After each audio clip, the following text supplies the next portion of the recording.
கரங்களை வீழ்த்தி கத்திர சூத்திரமானோம். கத்திர நல்லவர். ஹல்லேலூயா. போன வாரத்தில் திங்கக்கிழமை வேதத்தை தொடர்ந்து வாசிக்கும் போது மீகா படித்தேன். அப்போது ஆண்டவரை இருதயத்தில் பேசின வார்த்தை அதுதான் இன்றைக்கி பார்க்க போகிறோம். வாசிங்க. மீகா 2ஆம் அதிகாரம். மீகா 2ஆம் அதிகாரம் கடைசி வசனம் 13ஆம் வசனம். மீகா 2:13. தடைகளை நீக்கி போடுகிறவர். எல்லாம் எடுத்துட்டீங்களா? 1076 பக்கம். தடைகளை நீக்கி போடுகிறவர் அவர்களுக்கு முன்பாக நடந்து போகிறார். அவர்கள் தடைகளை நீக்கி வாசலால் உட்பிரவேசித்து கடந்து போவார்கள். அவர்கள் ராஜா அவர்களுக்கு முன்பாக போவார். கர்த்தர் அவர்கள் முன்னணியிலே நடந்து போவார். நல்லா கவனிங்க. தடைகளை நீக்குகிறவர், தடைகளை உடைக்கிறவர், நுகங்களை முறிக்கிறவர் நமக்கு முன்பாக என்ன செய்கிறார் சொல்லுங்க? நடந்து போகிறார். The breaker goes up before them. இன்னொரு டிரான்ஸ்லேஷன் பார்த்தா come up அப்படி. ஓ, நீங்க எந்த இடத்துக்கு போனாலும், எந்த காரியமா போனாலும் அதற்கு விரோதமா ஏதாவது தடை இருக்குன்னு சொன்னா, புரியுதா? கர்த்தர் என்ன செய்யறாரா? முதல்ல நீங்க ஃப்ரீயா மூவ் ஆகுறதுக்கு அந்த தடைகளா கர்த்தர் என்ன செய்யறார் சொல்லுங்க? உடைத்து போடுகிறார். கைகளை வீதி கர்த்தர் சோத்திரம் பண்ணுவோமா? இப்போ பார்த்தீங்கன்னா நம்மலாம் எவ்வளோ டிராஃபிக் இருந்தாலும் என்ன செய்யணும்? நின்று நிதானமாக தான் வரணும். ஏன்னா அதுக்கேற்ற மாதிரி நம்ம 1/2 மணி நேரம் முன்னாடி கிளம்பணும்.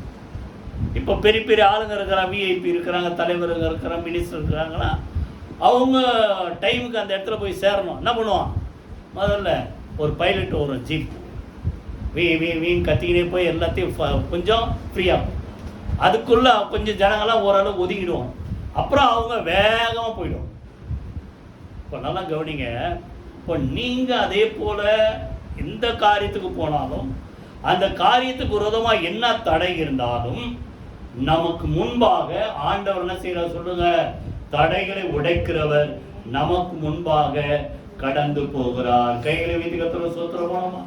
எல்லா விதமான தடைகளை கத்தர் உடைப்பார். உங்கள் குடும்பத்துக்குனுடைய நன்மைகளுக்கு உரமா தடைகள், பெருக்கத்துக்கு உரமா தடைகள், புரியுதா?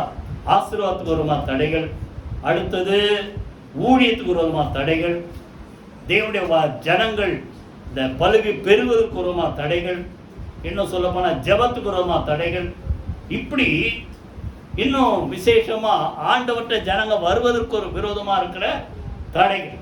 இப்படியாக எந்த தடை இருந்தாலும் ஆண்டவர் நமக்கு முன்பாக சொல்லுங்க அவர் நடந்து போகிறார். தடைகளை கர்த்தர் என்ன செய்வார் சொல்லுங்க? உடைப்பார். இதுக்கு அப்படியே கரெக்டா பாயிண்டா ஒரு வார்த்தை சொல்லணும்னா யோவான் 10ஆம் அதிகாரத்தில் சொல்றாரு, மேய்ப்பன் என்ன செய்யறார்? அவருக்கு முன்பாக, ஆடுகளுக்கு முன்பாக அவர் போகிறார். புரியுதா? அவர் வாசல் வழியா பிரவேசிக்கும் போது அவர் பின்னால வந்த ஆடுகள் வாசல் வழியா பிரவேசித்து உள்ளும் புறமும் போய் என்ன செய்யும்? நல்ல மேய்ச்சலை கண்டடை. அதே போல நம்ம ஆசீர்வாதத்துக்கு விரோதமா என்ன தடை வந்தாலும் கர்த்தர் தடைகளை உடைத்து நமக்கு முன்பாக கடந்து போகிறார்.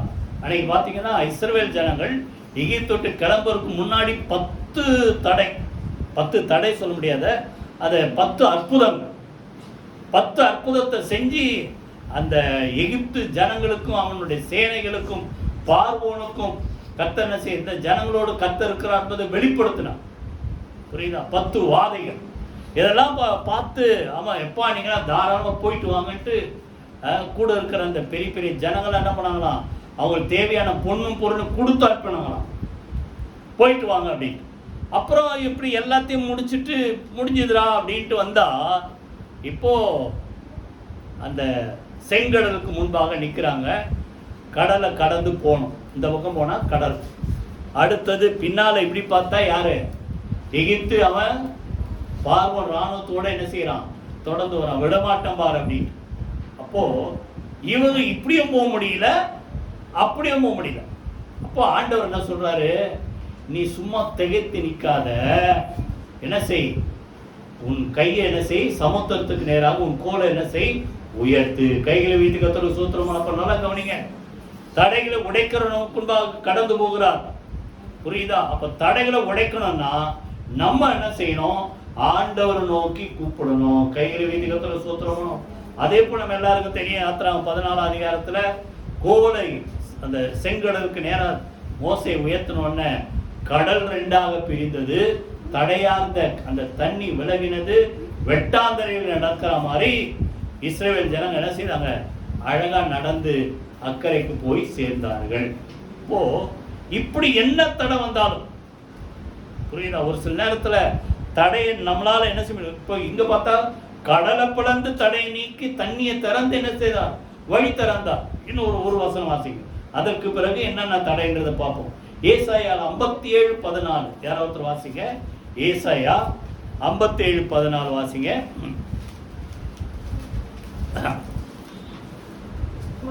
வழியை உயர்த்தி உயர்த்தி அதை செம்மைப்படுத்தி இடர்களை என் ஜனத்தின் வழியிலிருந்து எடுத்து போடுங்கள் எனப்படும். அப்போ நல்லா கவனிங்க, நம்ம முன்னேறி போக முடியாதபடிக்கு தடையா இருக்குதுன்னா என்ன செய்யறாரு? முதல்ல என்ன செய்யறாரு? ஆண்டவர் நமக்கு முன்பாக கடந்து வருகிற ஆண்டவர் இடர்களை என்ன செய்யறார்? நீக்கி போடுகிறார். அதான் என்னது? என்ன தடையா இருக்கு? எல்லா தடையெல்லாம் நீக்கிறார். ரெண்டாவது வழியை உயர்த்துறார். இப்போ ஒரு குன்று இடையில இருக்குது, தடையா இருக்குது. அப்போ வழியை உயர்த்திட்டா இப்ப நம்ம எதுக்கு மேல இருப்போம்? அந்த குன்றுக்கு மேல நம்ம இருப்போம். எத்தனை பேர் புரியுதா நான் சொல்றது?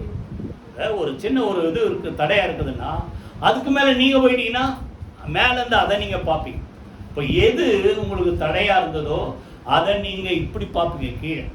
புரியுதா? அதை போல கர்த்தர் உங்களை உயர்த்தி தடைகளை நீக்குவார். கைகளை வீதி கர்த்தரை ஸ்தோத்திரம். இதை போல நிறைய காரியங்கள் அந்த விசேஷமா ஒரு 4-5 காரியத்தை நம்ம பார்ப்போம். முதல்ல என்னென்ன தடை இருக்கு குடும்பத்துல, நம்ம வாழ்க்கையில முன்னேற முடியாதபடி இருக்கிற தடைகள், பெருக முடியாதபடி இருக்கிற தடைகள். வாசிங்க. ஏசாயாலேயே 54 அதிகாரம் எடுத்துங்க. 54 அதிகாரம் 2-3 வசனம் வாசிப்போம். உன் கூடாரத்தின் இடத்தை விசாலமாக்கு, உன் வாசஸ்தலங்கள் திரைகள் விரிவாகட்டும். என்ன செய்யாத? தடை செய்யாதே. உன் கயிறுகளை நீளமாக்கி முளைகளை கூடாரத்தின் இடத்தை விசாலமாக்கு. பெருக செய்கிறான், தடை செய்யாத. அடுத்து சொல்றாரு, நீ வலதுபுறத்திலும் இடதுபுறத்திலும் இடங்கொண்டு பெருகுவாய்.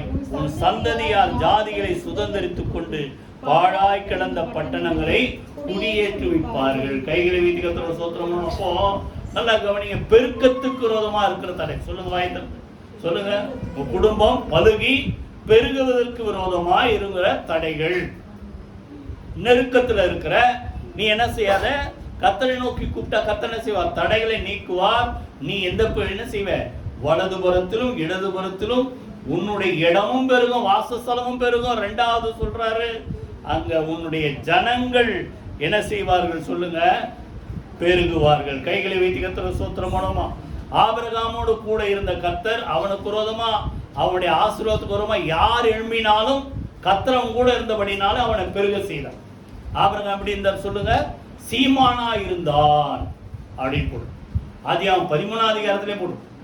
புரியுதா? அடுத்த வாரம் நம்ம அதை குறித்து நல்ல ஒரு செய்தி ஆண்டவர் கொடுத்துருக்கிறார். புரியுதா? ஆனா அதுக்கு முன்னாடி இதை நம்ம பார்க்கணும், சரியா? அப்போ ஆதியாகமம் 13 அதிகாரத்தில் சொல்றாரு, அவர் சீமானா இருந்தார். காரணம், கர்த்தர் அவனோடு கூட. அதே போல ஆபிரகாமுடைய வாழ்க்கை முடிய போகுது. முடிஞ்ச உடனே இப்ப அடுத்து ஆபிரகாமுக்கு அடுத்து யார எடுத்துக்கிறாரு? அவருடைய மகன் ஈசாக் எடுத்துக்கிட்டார். ஈசாக் கிட்ட வந்து ஆண்டவர் பேசுறார், நான் ஆபிரகாமின் நிமித்தம், என் தாசனாகிய ஆபிரகாமின் நிமித்தம் நான் உன்னை என்ன செய்வேன்?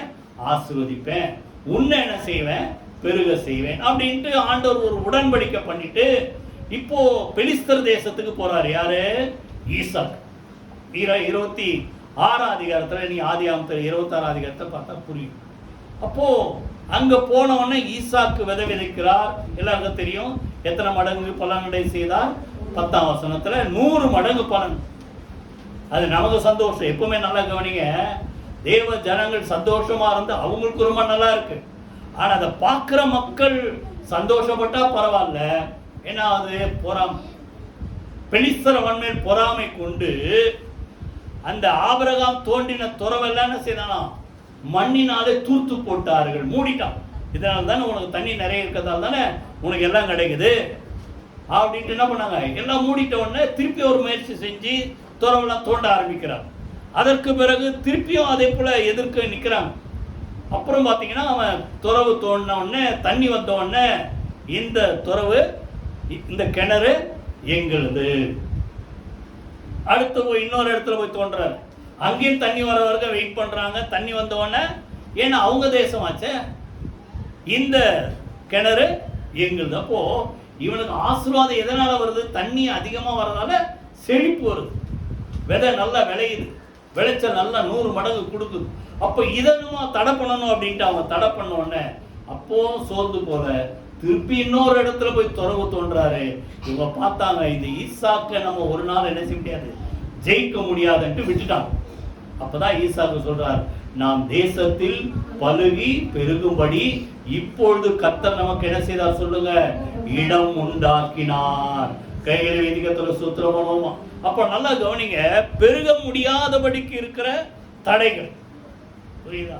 கர்த்தர் அவன் கூட இருந்தபடினால கர்த்தர் அவன் என்ன செய்தார், என்ன தடை வந்தாலும் சத்துருக்கள் எவ்வளவுதான் முயற்சி செஞ்சாலும் கர்த்தர் ஈசாக்கோடு கூட இருந்தபடினால, அவர் செய்த உடன்படிக்கையினால அந்த அந்நிய தேசத்துல ஈசாக்கை வர ஒரு வார்த்தைக்கு 13ஆம் வசனம் நினைக்கிறேன், ஈசாக்கு வர என்ன செய்தான் சொல்லுங்க, விருத்தி அடைந்தான்.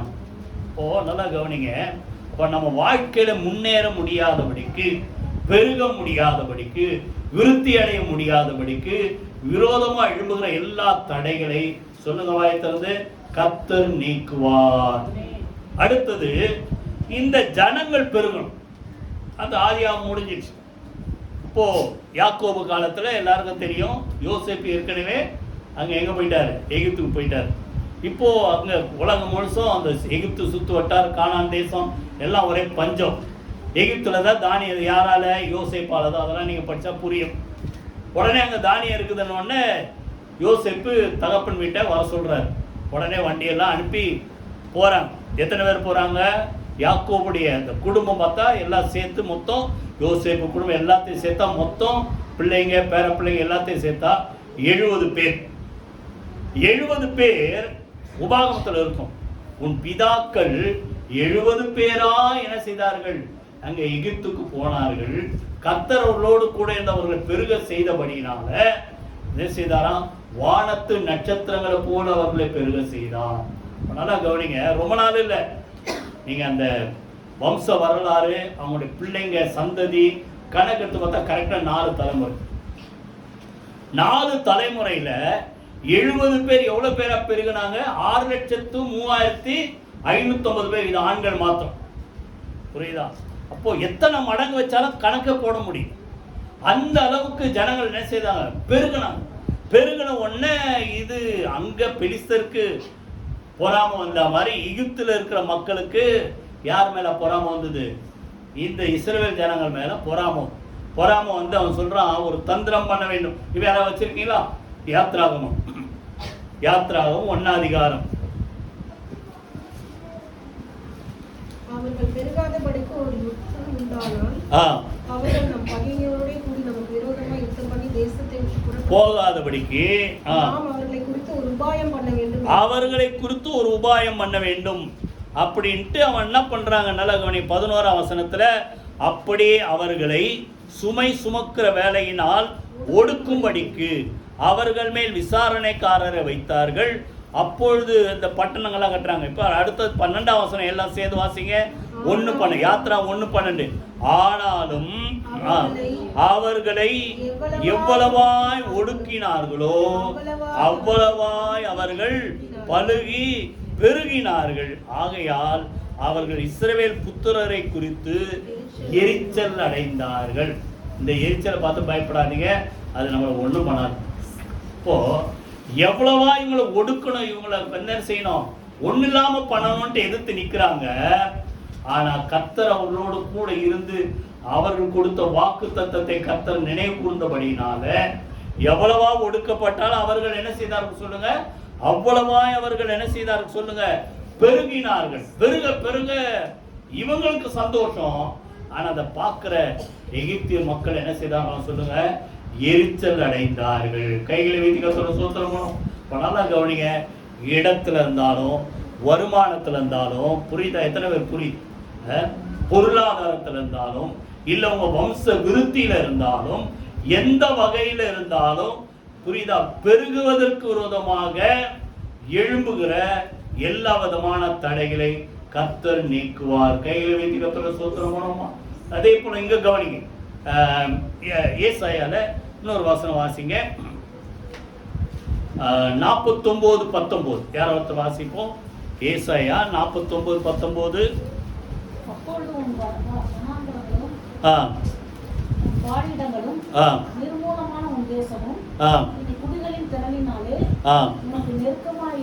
குடிகளின் திரளினாலே உனக்கு நெருக்கமாயிருக்கும், உன்னை விழுங்கினவர்கள், நல்லா கவனிங்க, அந்த வார்த்தை அண்டர்லைன் பண்ணுங்க.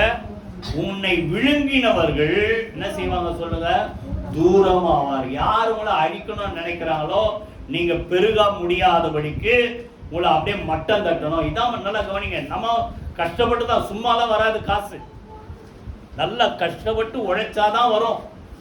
புரியுதா? ஊதாரித்தனமா செலவு பண்ணாதபடி கொஞ்சம் சிக்கனமா இருந்தாதான் வாழ்க்கையில முன்னேற முடியும். அப்ப நீங்க நல்ல முயற்சி செஞ்சு ஜெபம் பண்ணி ஆண்டவர் ஒவ்வொரு காரியத்தையும் வாய்க்க பண்ணி நீங்க நல்லா இருப்பீங்க. ஆனா அடுத்த பார்க்கிற பொறாமை கொண்ட மக்கள் என்ன பண்ணுவாங்க, அதை எப்படியாவது அழிக்க நினைப்பாங்க. புரியுதா?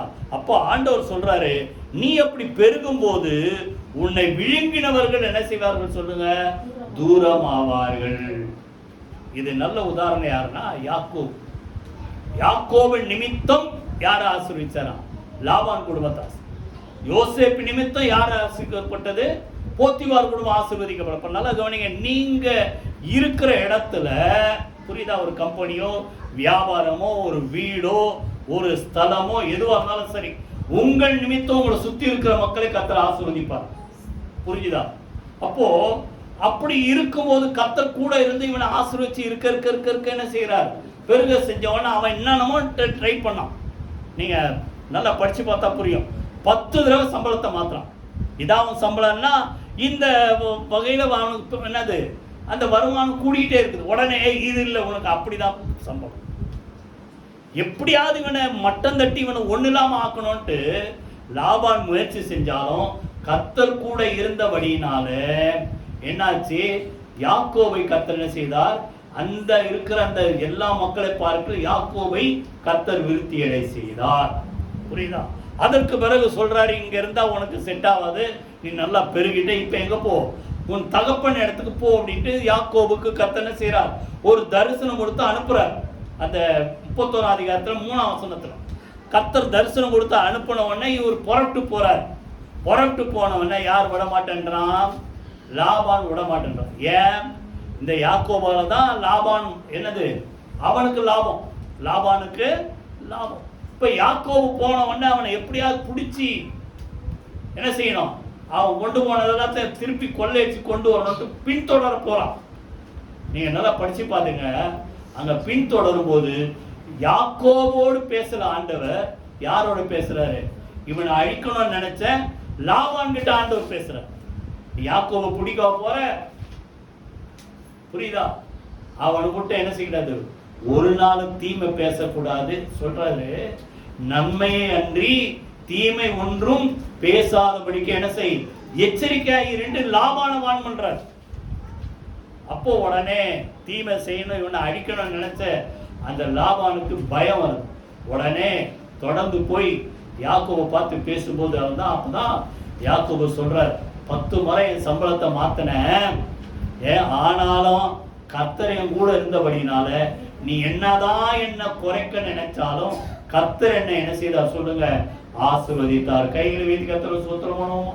அப்போ யார் நம்மளை அழிக்க நினைக்கிறாங்களோ, யார் நம்மளை இறக்க நினைக்கிறாங்களோ, ஒன்றுமில்லாமல் ஆக்க நினைக்கிறார்களோ, அவர்கள் என்ன செய்வார்கள் சொல்லுங்க, என்ன சொல்றது, விழுங்கினவர்கள் சொல்லுங்க, வாய்த்திறது, விழுங்கினவர்கள் தூரமாவார்கள், அழிக்க நினைக்கிறவர்கள் தூரமாவார்கள்.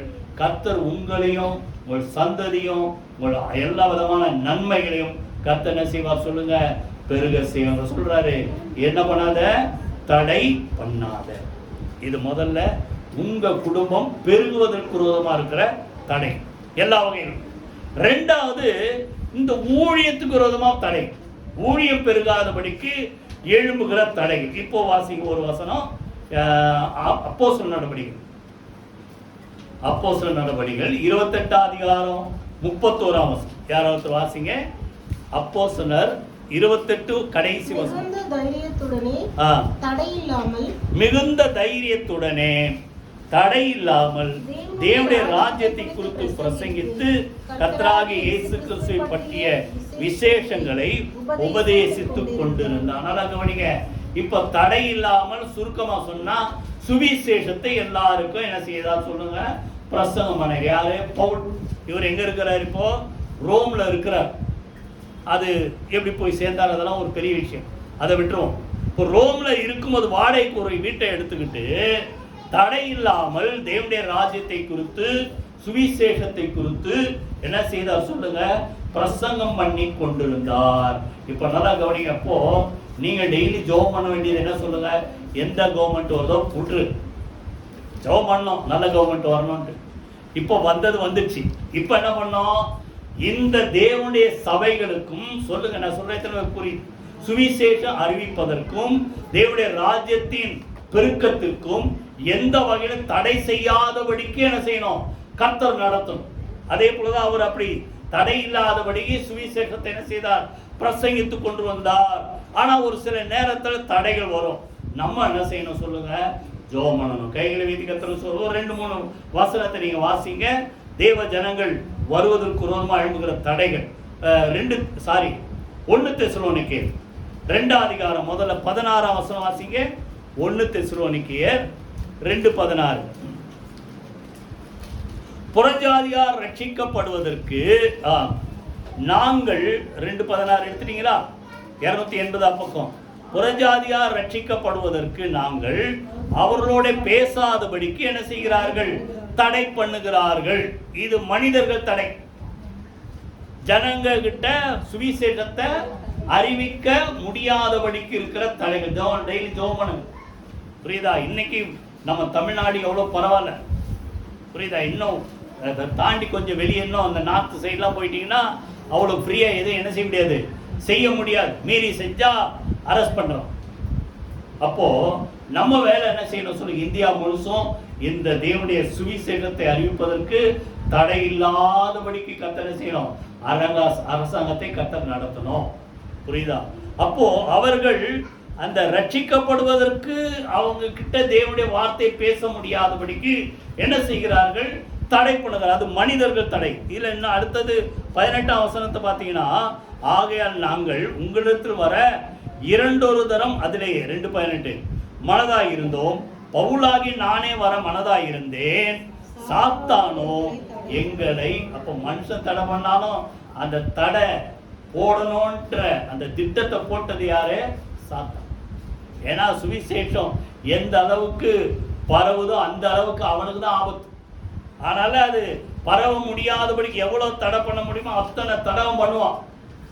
நம்ம என்ன பண்ணோம், டெய்லி என்ன செய்யணும் சொல்லுங்க. அப்போ ஜனங்க கிட்ட ஆண்டவரை பத்தி பேச முடியாதபடிக்கு இருக்கிற தடைகள் என்ன செய்யணும் சொல்லுங்க, விலக வேண்டும். தேவனுடைய ராஜ்யத்துக்கு விரோதமா எழும்புகிற தடைகள் விலகும். இன்னைக்கு பாத்தீங்கன்னா இப்ப யாராவது வச்சிருந்தீங்கன்னா அப்போஸ்தலர் 13 அதிகாரம் எடுத்துங்க. அப்போஸ்தலர் நடபடிகள் 13 அதிகாரம். அந்த செர்கியூ பவுல், அவன் பேர் செர்கியூ பவுல் என்ற ஒருவர்கிட்ட பவுல் போய் பேசுறார்.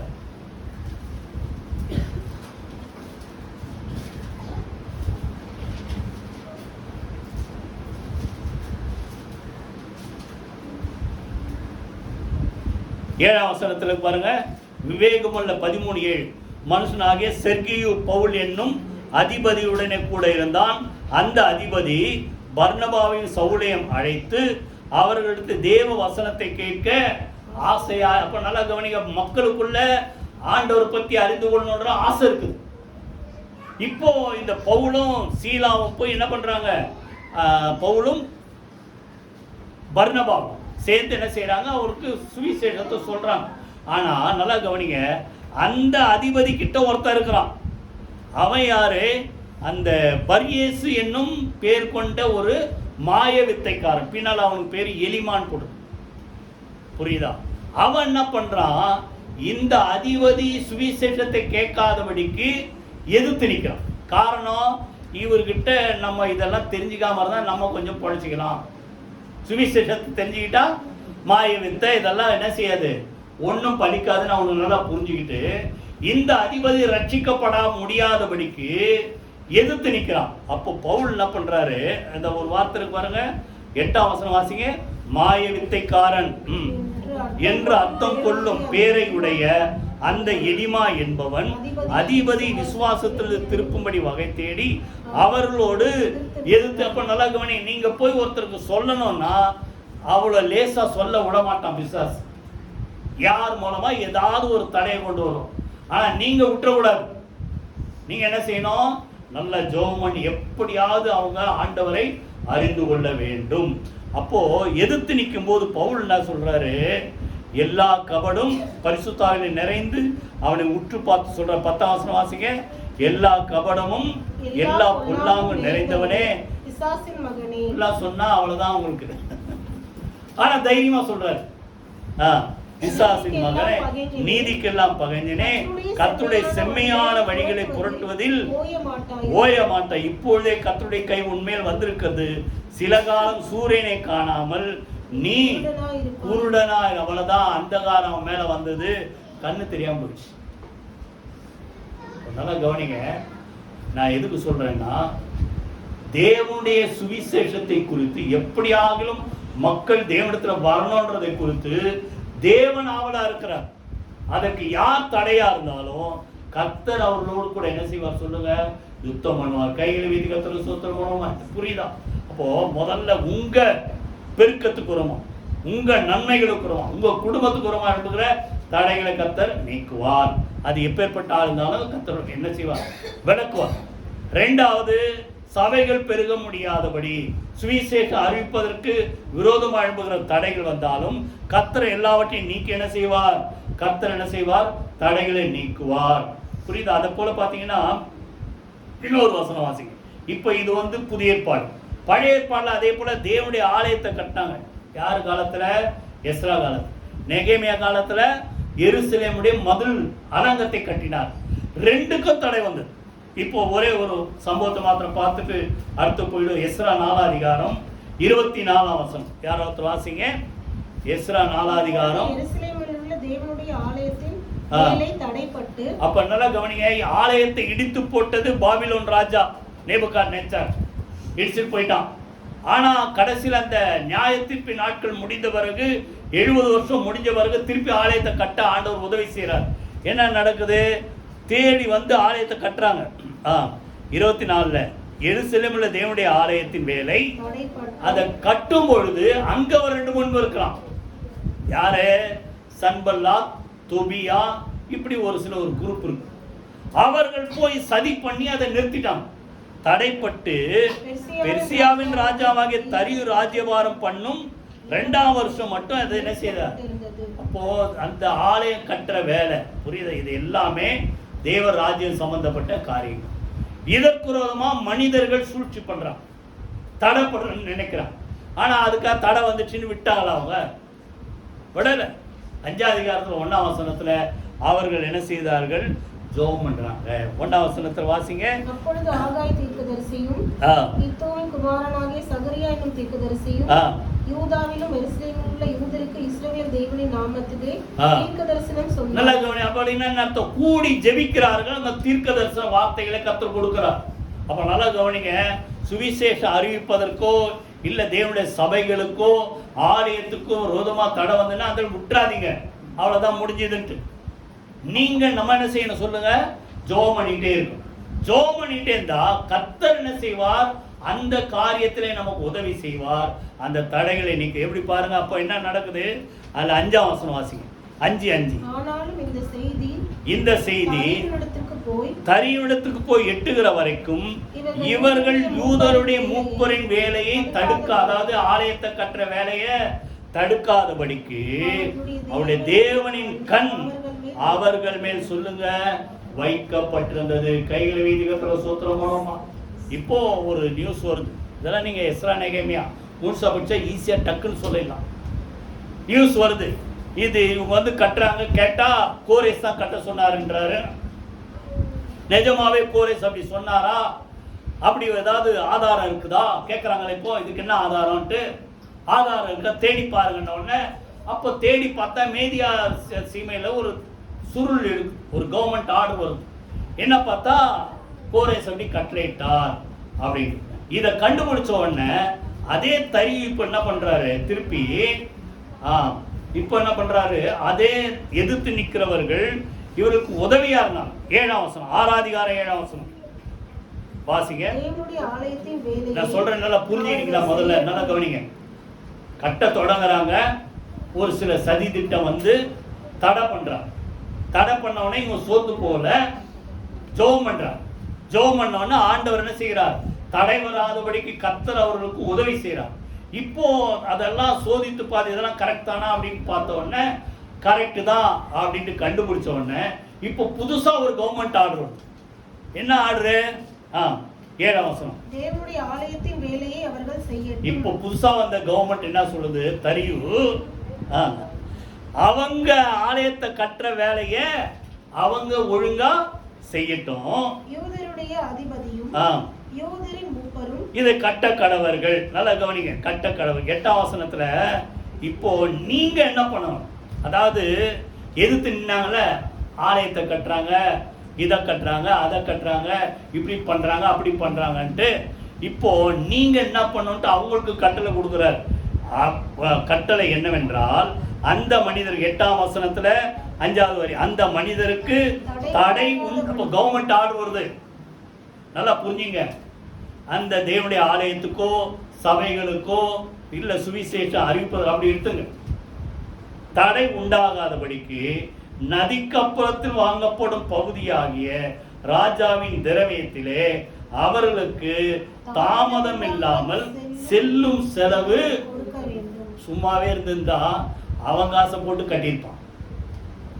இப்போ புதுசா கவர்மெண்ட் வந்து என்ன சொல்லுது, அவங்க சீக்கிரமா அந்த ஆலயத்தை கட்டி முடிக்கணும், ஆனாலும் அதுக்கு நிறைய பொண்ணு பொருள் பணம்லாம் தேவை.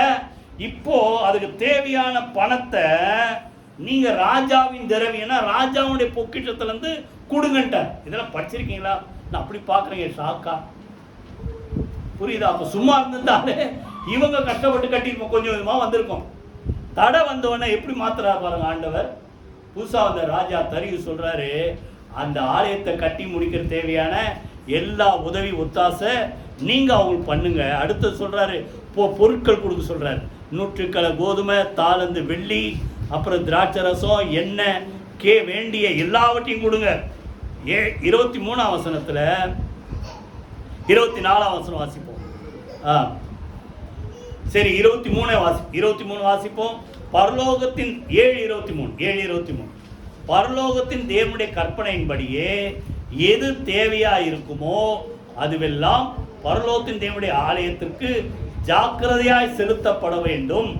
ராஜாவும் அவர் குமாரரும் ஆளும் ராஜ்யத்தின் மேல், படிச்சீங்களா, ராஜ்யத்தின் மேல் கடும் கோபம் வருவான். அப்படின்னா அர்த்தம், இந்த ஆலயத்தை கட்டுறதுக்கோ இல்ல தேவ சபைகளுக்கோ தேவ ராஜ்யத்திற்கோ இல்ல தேவனுடைய சுவிசேஷத்தை அறிவிப்பதற்கோ ஏதாவது தடை வந்துன்னா என்ன வரும் சொல்றாரு அந்த ராஜா. சொல்ற வார்த்தை, தேசத்துமே என்ன வரும், கடும் கோபம் வருவானே. அதனால தடை பண்ணாம தேவையான கொடுத்தவங்களுக்கு என்ன செய்யுங்க, உதவி செய்யுங்க. இப்ப அடுத்து இன்னொரு சட்டம், என்ன சட்டம் சொல்றாரு, பின்னும் ஆசாரியரும் 24 லேவியரும் பாடகரும் வாசல் காவலாளரும் நிதநேமியரும் தேவனுடைய ஆலயத்தின் பணிவிடைக்காரருமான, அதாவது ஆலயத்தை கட்டுறதுக்கு யாரெல்லாம் சம்மந்தப்பட்டிருக்கிறாங்களோ இல்லைன்னா தேவனுடைய ஊழியத்துக்காக யாரெல்லாம் நிற்கிறாங்களோ, சுவிசேஷத்தை அறிவிப்பதற்கு இப்ப இருக்கிற உலகத்தின்படி சொல்றேன், புரியுதா, யாரெல்லாம் நிற்கிறாங்களோ அவங்களுக்கு என்ன வரக்கூடாதான், பகுதியாகிலும், அடுத்தது தீர்வையாகிலும். என்ன அர்த்தம், அடுத்தது டாக்ஸ், எக்ஸைஸ் டியூட்டி, அது இதுன்னு பொறுக்குது இல்லை. இப்போ என்னென்ன டாக்ஸ் இருக்கு, இதெல்லாம் அவங்க கிட்ட என்ன கூடாதான், வாங்காதீங்கன்றார். சுமத்தல் ஆகாதென்று அவர்களை குறித்து உங்களுக்கு அறியப்படுத்தும். நல்லா கவனிங்க, நல்லா கவனிங்க. ஒரு தடை வருது தேவனுடைய ராஜ்யத்துக்கு விரோதமா. ஆனால் இவங்க என்ன செய்யல சொல்லுங்க, சோர்ந்து போல தொடர்ந்து ஜெபம் பண்றாங்க. கர்த்தர் என்ன பண்றாரு, அந்த தடையை உடைத்து தொடர்ந்து வேலை நடக்கட்டும். எல்லாத்துக்கும் மேல கவர்மெண்ட்டே இந்த ஆலயத்தை கட்டுறதுக்கு உதவி செய்யணும். அவங்க கிட்ட உதவி செய்யறது மாத்திரமல்ல, அவங்க மேல எந்த வரியோ வசூலோ எதுவும் வாங்காதீங்க அப்படின்ட்டு கர்த்தர் உதவி செய்தார். கையில வீதி கர்த்தர் சூத்திரமானோம். முதல்ல உங்க குடும்பத்துக்கு விரோதமா இருக்கிற தடைகளை கர்த்தர் உடைப்பார். ரெண்டாவது, தேவனுடைய ஊழியத்துக்கு விரோதமா இருக்கிற தடைகளை கர்த்தர் உடைப்பார். மூணாவது, இது ரொம்ப முக்கியம், இது நிறைய பேர் இது உணர்றது இல்லை. தானியேல் 6ஆம் அதிகாரம் 7ஆம் வசனம். யாராவது வாசிங்க. தானியேல் 6ஆம் அதிகாரம் 7ஆம் வசனம். எவனாகிலும் 30 நாள் வரையில் ராஜாவாகிய உம்மை தவிர எந்த தேவனையானாலும் மனுஷனையானாலும் நோக்கி யாதொரு காரியத்தை குறித்து விண்ணப்பம் பண்ணினால் அவன் சிங்கங்களின் கெபியிலே போடப்பட ராஜா கட்டளை பிறப்பித்தார். நல்லா கவனிங்க. தானியேல் லைஃப் பார்க்கறாங்க. அவர் ஒழுங்கா டெய்லி ஜெபம் பண்ற ஆளா இருக்கிறாரு. இவனை குற்றப்படுத்தணும் ஏதாவது பார்த்தா இவனை குற்றப்படுத்துறதுக்கு வழி சான்ஸே கிடைக்கல. இப்போ இவனை எப்படி மாட்டி வைக்கணும், இப்போ ஒரு புது ஆர்டர் கொடுக்குறாங்க. நல்லா கவனிங்க, என்ன பாருங்க. 1 மாசம் வரைக்கும் யாரை பார்த்து தான் ஜெபம் பண்ணணும், ராஜாவை பார்த்து தான் ஜெபம் பண்ணணும். வேற எந்த தெய்வத்தை பார்த்தோ தேவனை பார்த்தோ கடவுளை பார்த்தோ, இப்ப இருக்கிற வார்த்தையின்படி புரியுதா, தேவனை பார்த்தோ ஜெபம் பண்ணா அவனை கொண்டு போய் எங்க போடணும் சொல்லுங்க, எங்க போடணும்? சிங்க கேபிள். அப்பா ரொம்ப நல்லதுன்னு. இப்ப ஜெபம் பண்ணதுக்கு சும்மா இருக்கிறதுக்கு ஒரு சான்ஸ் வந்து ஜெபம் பண்ணா போட்டுருவான் உள்ள. புரியுதா? நல்லா கவனிங்க. இது என்ன கவனிங்க, தேவனை நோக்கி ஜெபம் பண்ணுவதற்கு விரோதமாக எழும்புகிற தடைகள். நிறைய பேர் சொல்றது கேட்டு நல்லா முடிச்சிருப்பாங்க. டிவி பார்க்கணும்னா மணிக்கணக்கில் பார்ப்பாங்க. ஆனா உட்காந்து ஜெபம் பண்ணா உடனே வந்துடும். நிறைய பேர் பிரச்சனை. இப்ப ஜெபம் பண்ணா என்ன சொல்லுங்க, தடை. நல்லா கவனிங்க, சாத்தானுக்கு நல்லா தெரியுது நீ ஜெபம் பண்ணா நீ நல்லா இருப்ப. எத்தனை பேர் புரியுது சொல்லுங்க? நீ ஜெபம் பண்ணா சொல்ல மாட்டீங்களே, நீ ஜெபம் பண்ணா நல்லா இருப்ப. உன்னை கெடுக்கிறதுக்கு கண்ணு வந்து டிவி பார்க்கறதுக்கு நல்லா முழிக்க வைக்கிறது. ஆனா ஜெபம் பண்ண உடனே இல்லை, இன்னும் சொல்ல போனா பைபிள் படிக்கணும்னு நினைச்சேன், அப்படியே கண்ணு இழுக்குது. புரியுதா? நானும் ஒரு நாளைக்கு எத்தனை மணி நேரம் படிக்கிறேன், அதே பார்த்துருந்தா கொஞ்சம் இருக்க தான் செய்யும். நான் என்ன பண்ணுவேன், 1 மணி நேரம் படிப்பேன், கொஞ்சம் அப்படி டயர்டாக இருந்தால் அப்படியே கொஞ்சம் நேரம் சாஞ்சிருவேன். திருப்பி ஒரு 1/2 மணி நேரம் கழிச்சு ரெஸ்ட் எடுத்துட்டு திருப்பி விட்டுற மாட்டேன், திருப்பி உட்காந்து படிப்பேன். எத்தனை பேர் புரியுது? அப்போ இதெல்லாம் உங்க ஜெப வாழ்க்கைக்கு தடை. அவன் ஒரு கவர்மெண்ட் சட்டம் போடுறான், ராஜாவை பார்த்தா ஜெபம் பண்ணணும், வேற யாரை பார்த்தா என்ன செய்யக்கூடாது. இப்ப சட்டம் போட்டா எத்தனை பேர் ஜெபம் பண்ணுவீங்க, எத்தனை பேர் சர்ச்சுக்கு வருவீங்க? சும்மாவே வர மாட்டோம் இல்ல, சும்மாவே ஜெபம் பண்றது கசப்பாருது. புரியுதா? நல்லா கவனிங்க. என்ன தடை வந்தாலும் ஜெபம் பண்றதை விட்டுறாங்க. ஜெபம்தான் வாழ்க்கைக்கு முன்னேறுவதற்கு உண்டான படி. கையை வைத்து கர்த்தரை ஸ்தோத்திரமா, ஜெபம் பண்ணாம வழி இல்லை. ஒரு பாட்டு இருக்கு, ஜெபமின்றியே என்ன இல்ல ஜெயம் இல்லையே. ஜெபமே சொல்லுங்க ஜெயம். ஜெபம் பண்ணலன்னா அவ்வளவுதான், முடிஞ்சது. என்ன வந்தாலும் இப்போ அந்த முன்னதை பார்த்தோம்ல, தடை வந்தது, ஜெபம் பண்ணாங்க, கர்த்தர் தடையை நீக்கினாரு. அந்த தடையே இவங்களுக்கு ஒரு ஆதாயமா மாறிடுச்சு. கவர்மெண்டே பணம் கொடுக்குது. ரெண்டாவது, அவங்க மேல எதை கொடுக்குது, வரி போடாத, டாக்ஸ் போடாத, அதை பண்ணாத, இதை பண்ணாத, அவங்க சலுகை கொடுங்க. இதெல்லாம் எதனால் வருது? ஜெபத்தினால. அப்போ உங்க குடும்பத்துல என்ன காரியம் வந்தாலும் முதல் போன வாரம் கூட அதை எதுக்கோ சொன்ன நினைக்கிறேன், முதல் வேலை நம்ம வேலை என்ன சொல்லுங்க, நல்லா ஜெபம் பண்ணணும். அப்போ இவங்க தடை பண்றாங்க. ராஜா பார்த்தா ஜெபம் பண்ணணும். தானியேல் ஒரு நாளைக்கு 3 தடவை ஜெபம் பண்ணுவான். புரியுதா? எத்தனை பேர் அப்படி பண்றீங்க? 3 தடவை ஜெபம் பண்ற. வழக்கத்தின்படியே தடை சட்டம் வந்தாலும் ஜெபம் பண்ணா, அதாவது ராஜா பார்த்தா ஜெபம் பண்ண, வேற யாரை பார்த்து ஜெபம் பண்ணா சிங்க கபில போட்டுரும். சட்டம் வந்தாலும் இவர் கதவெல்லாம் திறந்து வச்சு, நீ வேணா பார்த்துக்கப்பா, நான் வேணா ரகசியமா பண்ணல, எல்லா கதவும் திறந்து வச்சு எல்லாரும் தெரியுற மாதிரி தினந்தோறும் தன்னுடைய வழக்க 10ஆம் வசனத்துல இருக்கும், தன்னுடைய வழக்கத்தின்படியே 3 வேளையும் ஜெபம் பண்ணி தேவனுக்கு என்ன செய்தான் சொல்லுங்க, சோத்திரங்களை செலுத்தினான். கைகளை வைத்து கர்த்தருக்கு சோத்திரம் பண்ணுவோமா? புரியுதா? அப்போ இவர் ஜெபம் பண்ற நிறுத்தல. என்ன நடந்தது? சிங்க கபில போட்டாங்க. கடைசியில் இவருக்கு ஒரு சேதம் இல்லை. நல்லா புரிஞ்சுங்க, ஜெபம் பண்றவங்களை யாராலும் என்ன செய்ய முடியாது, அழிக்க முடியாது. கைகளை வைத்து கர்த்தருக்கு சோத்திரம் பண்ணுவோமா? நீங்க நல்லா ஜெபத்துல விடாம பிடியா. அதான் ரோமர்ல 8:26 சொல்றாரு, ஒருவேளை உங்களுக்கு ஏதோ ஜெபம் பண்ண முடிகிற ஒரு பலவீனமா இருந்தாலும் அந்த பலவீனத்தின் மத்தியிலும் சொல்லுங்க, பரிசுத்த ஆவியானவர் உங்களுக்குள்ள இருந்து உங்களுக்கு உதவி செய்யற. இப்படி வாக்கு கடங்காத பெருமூச்சலோடு கூட நீங்கள் ஜெபிப்பதற்கு, வேண்டுதல் செய்வதற்கு அவர் உதவி செய்கிறவராய் இருக்கிறார். கையில வைத்து கர்த்தருக்கு சோத்திரம் பண்ணுமா? அதனால நல்லா அவங்களுக்கு சாத்தானுக்கு தெரியும், நீ ஜெபம் பண்ணா முன்னேறிடுவ, ஜெபம் பண்ணா எல்லாம் நல்லா நடக்கும். அதனால எதை கை வைக்கணும்? ஜெபத்தை கை. உனக்கு ஜெபம் பண்ற டைம் அதெல்லாம் யாரு? பார்வனுடைய தந்திரம். அடிக்கடி சொல்லுவேன், அவங்க சும்மா சோம்பலா இருக்கிறாங்க. ஆனால் தான் என்ன சொல்றாங்க, ஆராதனை பண்ணணும், தேவனை தென்னோன்ட்டு அவங்க மைண்ட் அப்படி போகுது. இப்போ அவன் மேல என்ன பண்ணு, ஓயாம வேலையை கொடு, அவனை ஒடுக்கு, வேலையை கொடுத்து ஒடுக்கு. அதுக்கப்புறம் அவனுக்கு தேவனை தேடுறதுக்கு என்ன இருக்காது, டைமே இருக்காது. இது ஒரு தந்திரம். இப்போ நல்லா கவனிங்க, என்ன வந்தாலும் சரி, நீங்க ஒரு டைம் ஃபிக்ஸ் பண்ணி, இவ்வளோ நேரம் என் வாழ்க்கையில் தினந்தோறும் பைபிள் படிப்பேன், இவ்வளோ நேரம் சோத்திரம் பண்ணுவேன், இவ்வளோ நேரம் ஜெபம் பண்ணேன், அதை நீங்க ஃபிக்ஸ் பண்ணிட்டீங்கன்னா அதை மாற்ற மாட்டேன். நின்று பாருங்க, கர்த்தர் உங்களுக்காக எந்த தடை வந்தாலும் கர்த்தர் உடைப்பார். கையில விதி கர்த்தர் சோத்திரம் பண்ணுவோமா? புரியுதா? அப்போ இவர் தடையும் நீ மீறி ஜெபம் பண்ண உடனே வந்தாங்க, கண்டுபிடிச்சாங்க, சிங்க கபில போட்டாங்க, ஒன்னும் ஆகல. ராஜாவுக்கு இப்போ ஆச்சரியம், இப்படி ரட்சிக்கத்தக்க ஒரு தேவன் இருக்கிறார் அப்படின்ட்டு. இந்த தானியை மேல எவனெல்லாம் குற்றம் சாட்டினா அவன் எல்லாத்தையும் கூட்டுவான். அந்த ஆளுங்க மாத்திரமல்ல, அங்க போட்டுருக்க இந்த 6 அதிகாரம் அப்புறம் முழுசா படிச்சு பாருங்க.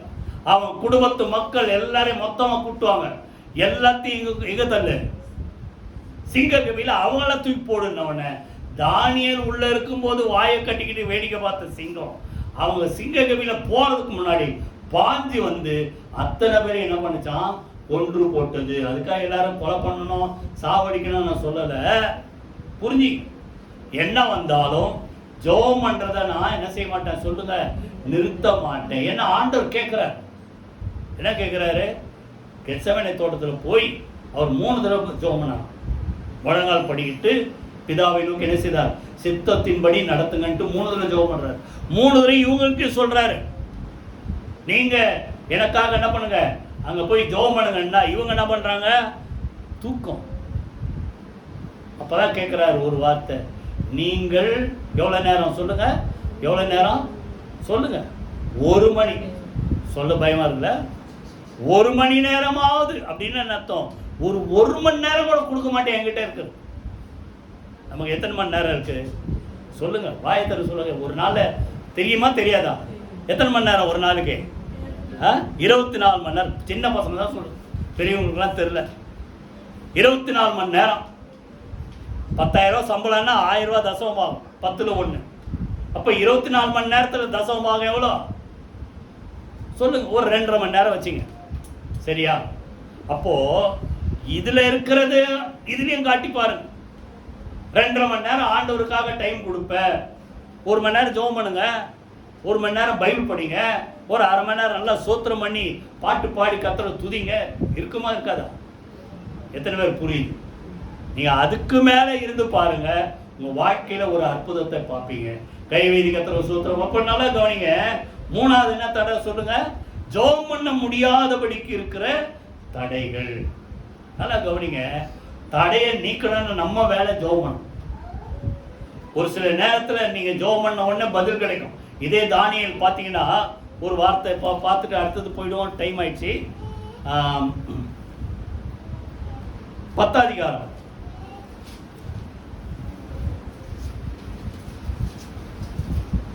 12ஆம் வசனம் வாசிங்க.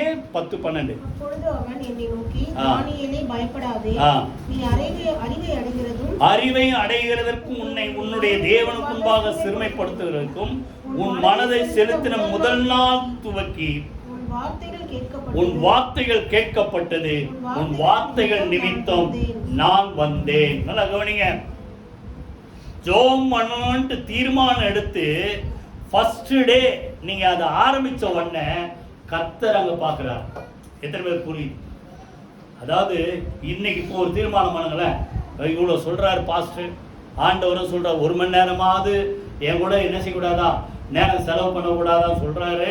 ஆனால் 1 மணி நேரமாக நான் ஜெபம் பண்ணுவேன்ட்டு இன்னைக்கு தீர்மானம் எடுத்தா, இதை இன்னைக்கு நீங்க ஆரம்பிச்சா இன்னையிலிருந்து அங்க சொல்றாரு, தானியேலுக்கு மாத்திரமல்ல, யாரெல்லாம் ஆண்டவர் நோக்கி ஜெபம் பண்றாங்களோ அவருடைய வார்த்தைகள் முதல் நாள் துவக்கி கேட்கப்பட்டது.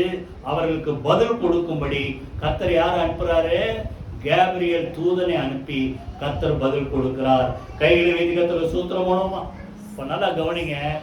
எதுக்கு தடை? ஜெபம் பண்றதுக்கு விரோதமா தடைகள். புரியுதா? நிறைய பேருக்கு பார்த்தீங்கன்னா ஜெபம் பண்றது கூட வீட்டில் அப்படியே ஆரம்பிப்பாங்க. என்ன பண்ணுவீங்க? முட்டி போட்டு இருப்பவங்க கடைசியில் அந்த முட்டி அப்படி கண்ணுக்குட்டி மாதிரி சாய்ச்சிடும். அப்புறம் கொஞ்ச நேரம் கழிச்சா அப்படியே போயிடும். அப்புறம் இன்னும் கொஞ்ச நேரம் கழிச்சா அப்படியே ஃப்ளாட். சரியா? நல்லா கவனிங்க. இப்போனா என்ன அர்த்தம்? நீங்க அதுக்கு ஆயத்தமா இல்லை. ஜெபம் பண்ணோம்னா நல்லா கவனிங்க. காலைல எழுச்சி ஜெபம் பண்ணோன்னா முதல்ல நல்லா எழுச்சி நல்லா செய்வேன். முகத்தெல்லாம் நல்லா கழுவிட்டு ஓரளவுக்கு ப்ரெஷ்ஷு பேசுகிற சும்மாவது விரல நல்லா போட்டு வாய் கொப்பிடிச்சிட்டு நல்லா தண்ணி குடிச்சிடும். நல்லா தண்ணி குடிச்சா தூக்கம் வராது. நல்லா புரிஞ்சுங்க. நல்லா தண்ணி குடிச்சிட்டு அப்புறம் உட்காந்து ஜெபம் பண்ணி பாருங்க, தூங்க மாட்டீங்க. எத்தனை பேர் புரியுது? அப்போ நம்ம ஜெபம் பண்ணணும்ட்டு ஆசை இருந்தா அதை கேட்டபடி நீங்க ஆயத்தமாவீங்க. அந்த ஆசை இல்லாதால என்னமோ ஜெபம் பண்ணணும் சொல்றாங்க, நானும் இப்படி இருக்கிறேன், அப்படியே இருக்கிறேன்ட்டு மொத்தமாக ஃப்ளாட்டு. சரி விட்டுறேன், நேரம் இல்லை. ஜெபம் பண்றதுக்கு விரோதமாக இருக்கிற தடைகள். 4வது இப்போ முக்கியமானது, மார்க் 10ஆம் அதிகாரம். மார்க் 10ஆம் அதிகாரம் 13 வாசி.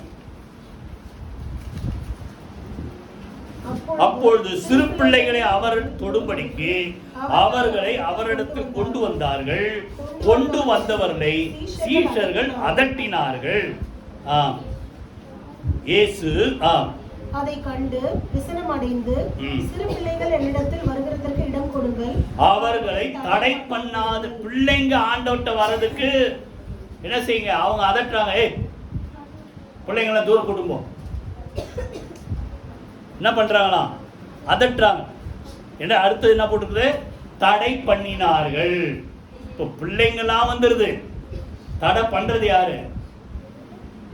சொல்லுங்க யார் தடை பண்றது? பெரியவங்க தான் தடை பண்றீங்க. இப்ப எத்தனை பேர் இப்ப நெஞ்சத்தோடு சொல்லுங்க, பிள்ளைங்களாம் நான் கூப்பிட்டு வந்துட்டேன். நிறைய பேர் ஆளுக்காங்க. இப்போ நல்லா கவனிங்க. உங்களுக்கு நான் திருப்பி சொல்றேன், அடிக்கடி சொல்றதுதான இப்ப சொல்றேன். இப்போ பிள்ளைங்க நல்ல படிப்பு படிக்க வச்சு, புரியுதா, நல்ல ட்ரெஸ் கொடுத்து, நல்ல சாப்பாடு கொடுத்து, நல்ல நிலைமைக்கு வரணும்ட்டு நீங்க எந்த அளவுக்கு ஆசைப்படுறீங்களோ அதை விட அதிகமா உங்க பிள்ளைங்க சின்ன வயசுல இருந்தே ஆண்டவரை அறிகிற அறிவுக்குள்ள அவங்க வளரணும்ட்டு நீங்க ஆசைப்பட்டீங்கன்னா இது எல்லாமே தன்னால வரும். எத்தனை பேர் புரியுதா? எந்த அளவுக்கு அதுக்கு ஒரு நல்ல படிப்பு கொடுக்கணும், நல்ல ஸ்கூல் சேர்க்கணும், நல்ல காலேஜ் சேர்க்கணும், அதை செய்யணும் இதை செய்யணும் ஆசைப்படுறதை விட என் பிள்ளைங்க ஆண்டவரை அறிகிற அறிவில வளரணும்னு நீங்க ஆசைப்பட்டு முயற்சி செய்யுங்க. அதுக்கு யார் தான் காரணமா இருக்கணும்? நம்ம தான் இருக்கணும். நம்ம கொண்டு வந்தாதான் வரும். ஒரு கொஞ்சம் வயசு வரைக்கும் தான் உங்க வார்த்தை கேட்டு வருவாங்க. அந்த வயசை மீறிட்டா போமா, உனக்கு தான் வேற வேலை, நீ போய் உட்காரு, அதுக்கப்புறம் உங்களால் ஒன்றும் பண்ண முடியாது. அதனால தான் அந்த சொல்றாங்களே பழமொழி, 5ல் சொல்லுங்க என்னம்மா, 5ல் வளையாதது விளையாது, 5ல் வளையாது, எதில் வளையாது, 50 60 எதுலயே வளையாது. அப்போ அந்த வயசுல நீங்க கூட்டு வந்து பழகலைன்னா கடைசியில உனக்கு வேற வேலையில போ அப்படின்னும். அதனால தான் சொல்றாரு, சின்ன பிள்ளைங்களா இருக்கும்போதே அவங்கள எங்கிட்ட என்ன செய்யும் சொல்லுங்க, வாய் தருது. இப்போ முடிச்ச உடனே யூத் மீட்டிங் உட்கார வைக்கணும்ல, கூப்பிட்டு வந்திருக்கலாம்ல பிள்ளைங்கள. சரி, நேரம் இல்லை. இப்போ சொல்றாரு, அவர்களை என்ன செய்யாதீங்க, தடை பண்ணாதிருங்கள். ஏன்னா சின்ன பிள்ளைங்களை போல இருக்கிற மக்களுடைய தான் தேவனுடைய ராஜ்யம் சொல்றாரு. புரியுதா? அடுத்து சொல்றாரு, அது மத்தையில சொல்றாரு, இந்த பிள்ளைகளை யாரும் அற்பமா நினைக்காதீங்க, இந்த பிள்ளைகளுக்குரிய தேவ தூதர்கள். மத்தை 18:10 என் பிதாவுடைய சமூகத்தில் எப்போதும் அவரை என்ன செய்கிறார்கள், தரிசிக்கிறார்கள். அப்ப என்ன அர்த்தம், உங்க வீட்டில் இருக்கிற உங்க பிள்ளைங்களுக்கு நீங்க யாரும் ஒரு பாடி கார்டு ஃபிக்ஸ் பண்ணல. ஒருவேளை நீங்க ஒன்னா வேலை வெட்டி இல்லைன்னா ஒழுங்கா டெய்லி ஸ்கூல் வரைக்கும் கூட்டிட்டு போய் விட்டு, அப்புறம் லஞ்ச் டைமில் சோறு எடுத்து போய் கொடுத்து ஊட்டி, அப்புறம் 4 மணிக்கு ஸ்கூல் விட்டோன்னே கொண்டு வந்து பத்திரமா சேர்க்கலாம். இதெல்லாம் சேர்க்க முடியல, நீங்களும் வேலைக்கு போகணும். இப்போ யார் பாதுகாப்பு சொல்லுங்க? யார் சொல்றது? ஆண்டவர் தான் பாதுகாப்பு. ஏன்னா அவர் சொல்றாரு, இந்த பிள்ளைங்க சும்மா இல்லைங்க, ஒவ்வொரு பிள்ளைகளுக்காக கர்த்தர் தேவ தூதர்களை என்ன பண்ணியிருக்கிறார் சொல்லுங்க, பாதுகாக்கும்படி என்ன செய்கிறார் சொல்லுங்க, ஃபிக்ஸ் பண்ணி இருக்கிறார். கைகளை வைத்து கர்த்தர் சூத்திரம் பண்ணணும். ஆனால பிள்ளைங்களை அசட்டப் பண்ணாதீங்க, தேவனுடைய ராஜ்யத்தில் அவங்க வரணும். இப்போ பிள்ளைங்களாம் கூப்பிட்டு வந்துட்டோம், அடுத்த ஆளுங்களை நான் வரதே பெருசுன்னாதீங்க. புரியுதா? நல்லா கவனிங்க. தேவன்கிட்ட ஆட்களை கொண்டு வருவதற்கு தடை பண்ணாதிருங்கள். இப்போ பாத்தீங்கன்னா முதல்ல யோவான் பின்னால போன 2 பேர் யார் பின்னால வந்தாங்க? இயேசு பின்னால. அந்திரேயா பின்னால போன உடனே இப்ப அந்திரேயா போய் யார்கிட்ட சொல்றாரு சொல்லுங்க? பேதுருகிட்ட சொல்றாரு. அடுத்தது பாத்தீங்கன்னா பிலிப்பு, நாத்தான் வராங்க. இப்ப நல்லா கவனிங்க, ஒருத்தர் பின்னால ஒருத்தர் அப்படியே என்ன சொல்றது, அப்படியே தொடர்ச்சியா ஒருத்தர் சொல்லி ஒருத்தர். நம்ம சர்ச்சில் நிறைய பேர் அப்படிதான் வந்திருக்கிறோம். இப்ப என்ன பண்றீங்க? எத்தனை பேர் புரியுது? இப்ப இங்க இருக்கிறது எல்லாரும் பார்த்தா நீங்க உங்களுக்கு தெரிஞ்சுக்கலாம், இவங்க தான் என்ன கூப்பிட்டு வந்தாங்க, இப்போ அவங்க உங்களை கூப்பிட்டு வந்தாங்க, நீங்க யாரை கூப்பிட்டு வந்தீங்க சொல்லுங்க? ஒரே ஒரு வசனம் வாசுங்க, அடுத்து போயிடும். கலாத்தியர் 5:7. கலாத்தியர் 5:7.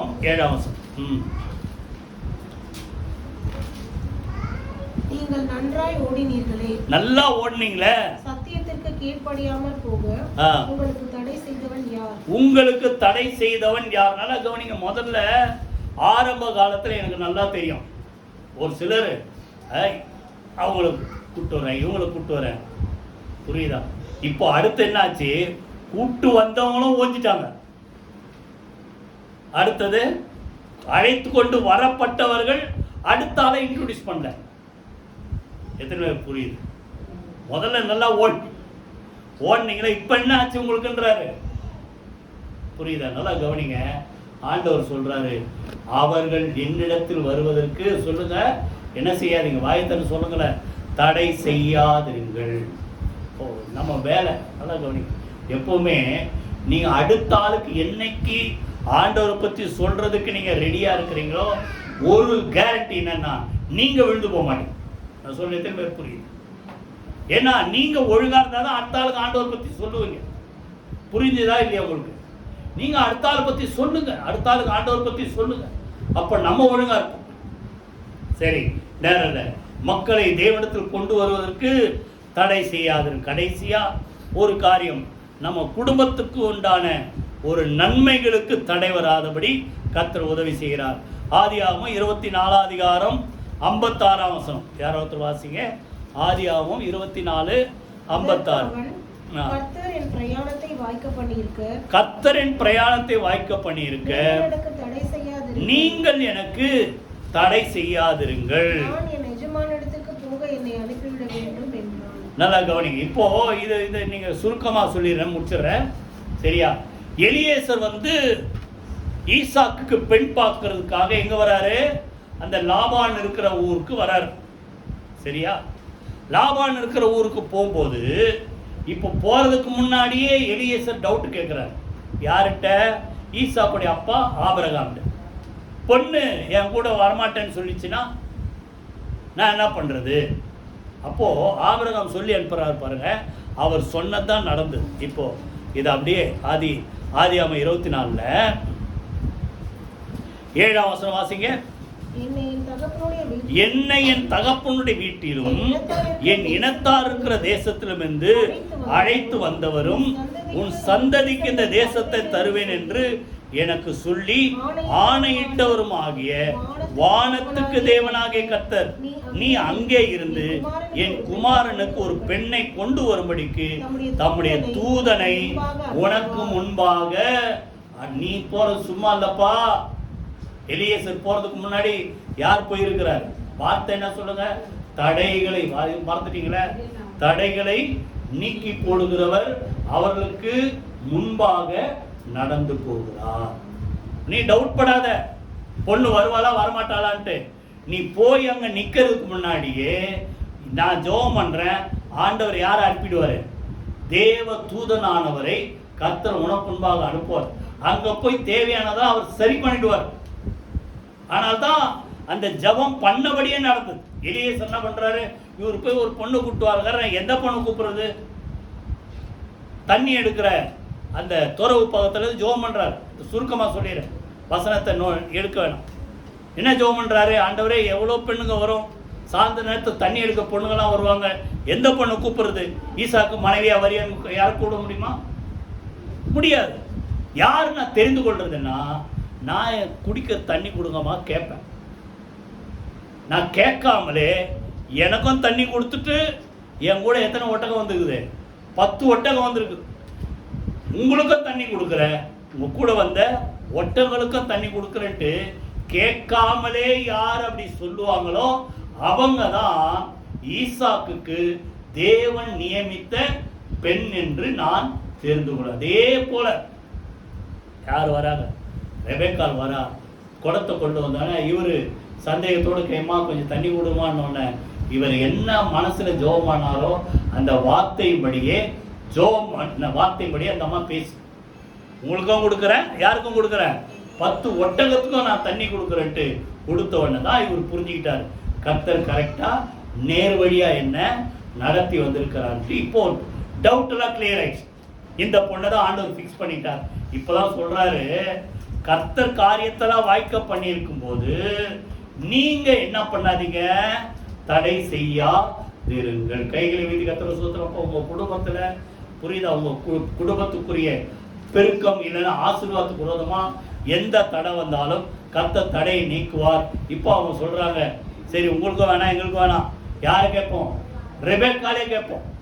எப்பமா போற அப்படின்னு கேட்ட உடனே போறியான்னு ஒன்னு அந்த அம்மா ஒரே வார்த்தை சொல்லிட்டு போறேன். பையனை சொல்லுங்க பார்க்கல, போட்டோ பார்க்கல. இப்பெல்லாம் முன்னாடி என்ன பண்ணுவாங்க, மேட்ரிமோனியில் பார்த்தா இப்பெல்லாம் என்ன வருது, ஃபோன்லேயே பார்க்கலாம், இல்லைன்னா அந்த ஆன்லைனில் இதில் ஸ்க்ரீனில் பார்க்கலாம், ஃபோட்டோ பார்க்கலாம், டீட்டெயில் பார்க்கலாம். ஒன்றும் தெரியாது, கருப்பா சிவப்பா ஒன்றும் தெரியாது. ஈசாக்கு இந்த குடும்பத்தை சேர்ந்தவர், ஆபிரகாமுடைய புள்ள, அவ்வளவுதான். போறியான்னு உடனே என்னமா என்ன பண்ணிச்சு சொல்லுங்க, போறேன்ட்டு போயிடுச்சு. காரணத்தை சொல்லுங்க. ஆபிரகாமுடைய ஜெபம். வாய்த்தல் சொல்லுங்க, என்ன ஜெபம் பண்றாரு? நீ போறதுக்கு முன்னாடி கர்த்தர் உனக்கு முன்பாக போய் அங்க வழி என்ன செய்வார், செட்ரைட் பண்ணுவாரு. பொண்ணும் கூட தேடி என்ன செய்யும், கரெக்டா வரும் சொல்லி அனுப்புறாரு. அதே போல கர்த்தர் என்ன செய்தார் சொல்லுங்க, காரியத்தை வாய்க்க பண்ணினார். எல்லாரும் எழுந்து கர்த்தர் சூத்திரம் பண்ணி ஜோமனோமா. ஹல்லேலூயா. எந்த காரியமா இருந்தாலும் சரி, நல்லா கவனிங்க. நீங்க ஜோம் பண்ணுங்க, கர்த்தர் முன்னே போவார், தடைகளை உடைப்பார். இப்ப பெருக்கத்துக்கு விரோதமா எழும்புகிற எல்லா தடைகளை கர்த்தர் நீக்குவார். ஊழியத்துக்கு விரோதமா எழும்புகிற எல்லா தடைகளை கர்த்தர் உடைப்பார். 3வது, ஜெபத்துக்கு விரோதமா எழும்புகிற எல்லா தடைகள், சோர்வின் ஆவிகள், தடை செய்கிற எல்லா பலவீனத்தின் ஆவிகளை கர்த்தர் நீக்குவார். 4வது, பிள்ளைங்க மாத்திரமல்ல, ஆண்டவர்கிட்ட ஜனங்க தேடி வருவதற்கு என்ன தடை இருந்தாலும் கர்த்தர் நீக்குவார்.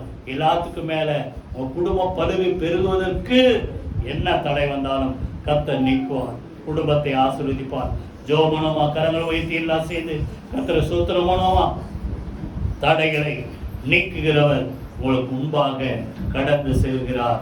நீங்கள் தடைகளை நீக்கி வாசலால் உட்பிரவேசிப்பீர்கள். கைகளை வைத்து கர்த்தரை சூத்திரமனோமா எல்லா விதமான தடைகளை உடைக்கிற கர்த்தர் குடும்பங்கள் பழுகி பெருக முடியாதபடிக்கு ஆண்டவரை வறுமைகளின் தரித்திரங்களையும் நஷ்டங்களையும் ஆண்டவரை கடன் பிரச்சனைகளையும் ஆண்டவரை கொடுக்கிற எல்லா சாத்தானி கிரியைகள் பொருளாதாரத்துக்கு ரொம்ப போராடுகிற எல்லா அந்தகார கிரியைகள் இயேசுவின் நாமத்தினாலே உடைக்கப்படுவது அவருடைய பிள்ளைகள் வாழ்ந்து சுகமாயிருப்பதே சித்தம். சித்தத்தின்படி தேவ ஜனங்களை சகல விதத்திலும் பெருக செய்வீராக. ஊழியருக்கு விரோதமாக ஆண்டவர் சபைகளுக்கு விரோதமா சுவிசேஷம் அறிவதற்கு விரோதமா இருக்கிற எல்லா விதமான தடைகள் இயேசுவின் நாமத்தினாலே யார் மூலமா வந்தாலும் இயேசுவின் நாமத்தினாலே நீங்கி போவதாக.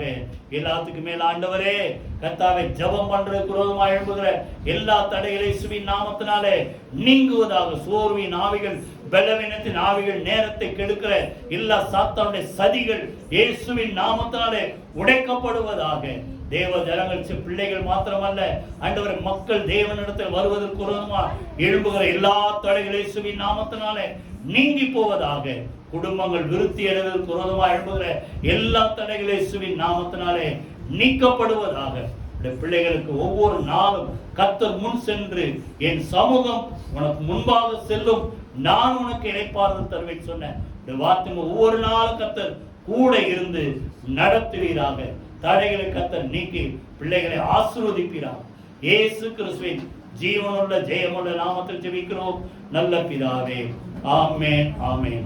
நம்முடைய கர்த்தராகிய இயேசு கிறிஸ்துவின் கிருபை, பிதாவாகிய அன்பும் பரிசுத்தாவியனுடைய அன்யோன்ய ஐக்கியம் நம் அனைவரோடும் சகல பரிசுத்த அனைவரோடும் ஆண்டவராக இயேசு கிறிஸ்து வரைக்கும் மட்டும் இருப்பதாக. ஆமென்.